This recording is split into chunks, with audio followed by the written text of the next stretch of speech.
Questions of Doom. Hello, welcome back to another Questions of Doom. In this series, I attempt to answer questions which you send my way via the email system that we have here at Archaeosoup Towers, archaeosoup@gmail.com, as displayed on the channel homepage or indeed at the end of this video. By answering the question via video, I hope that the answer is not only useful to the person who asks the question, but also all of you people out there in wonderful YouTube land. So today I've been sent a question by someone calling themselves Kieran's dad, because I think that they are in fact Kieran's dad, and this is because their son wants to know about field walking. They say this: Dear Archaeosoup, my son Kieran has recently been invited on a field walk.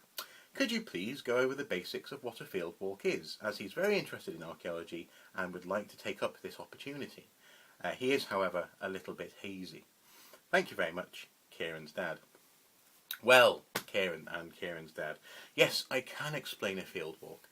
A field walk is a very well used archaeological technique. It's an excellent way, actually, of trying to understand the potential of an area to contain archaeology, with little expense being expended, and also in a relatively short amount of time.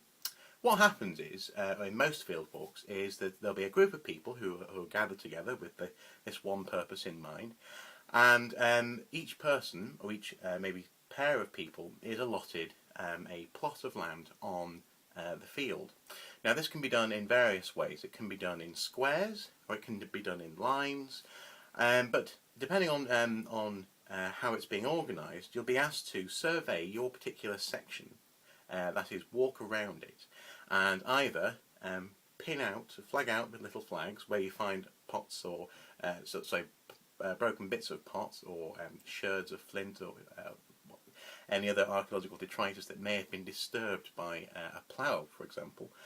And either, as I say, by marking it or by recording it on a piece of paper within your square, you get a good tally for what it contains in terms of archaeology.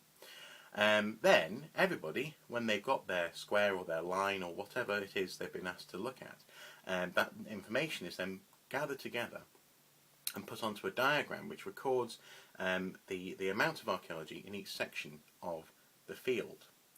Now, what you'll end up with is something like this. What you're left with is a diagram of the field, and the field has been divided into the cells that you've been asked to walk, and each one will be filled according to what was found within it. So in the way that I've done here, you know, for example, where my hand is, because the cells which contain the hand will be filled in with that data. In this way, the archaeologists who are organising the field walk are able to gain a better idea of where it might be fruitful to excavate, if indeed they want to go ahead with an excavation at some point in the near future. So there you go. By having this information gathered together, archaeologists are able to gain a very broad impression as to where a scatter of archaeology may be located. And for example, if a plough has been spreading archaeology from one corner of the field across the field, then they'll be able to actually track that and have an idea of where actually the archaeology is coming from, as opposed to just where it's been spread to.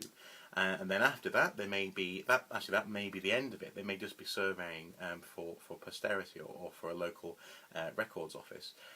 But after that, there may actually be an excavation or some other investigation, small or medium to large scale, in the near future. So really, obviously, I don't know the details of the excavation that Kieran is interested in going on, but that's what a field walk is. It's really rather simple. It's literally just getting an impression of the statistical nature, as it were, of the proposed site, and whether or not which part of that site statistically is most likely to contain archaeology. So hopefully that answer has been useful, and if anyone else out there is interested in field walking, hopefully you found it useful too. So until next time, thank you very much.